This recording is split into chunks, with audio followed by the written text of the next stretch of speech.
Selamat ulang tahun Hati Murni. Selamat ulang tahun Hati Murni Sweet 18. Happy birthday Hati Murni.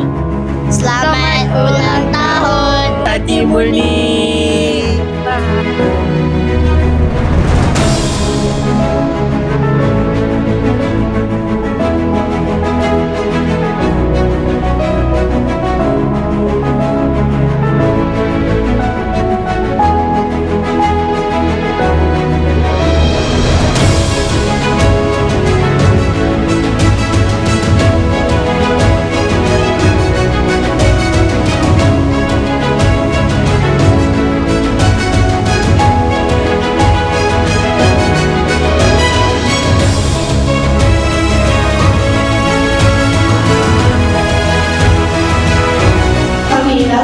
Hari ini 16 November memang sebenarnya adalah hari kelahiran anak saya sebenarnya, iaitu Hati Murni.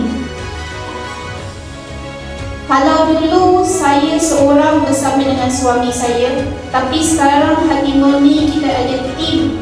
Orang kata adalah leader untuk Hati Murni. Kita nak panggil orang daripada guru yang paling utama dekat Hati Murni itu. Sepanjang Hati Murni ditumbuhkan, tidak ada terhadir. 26/12/2007 sebagai tutor.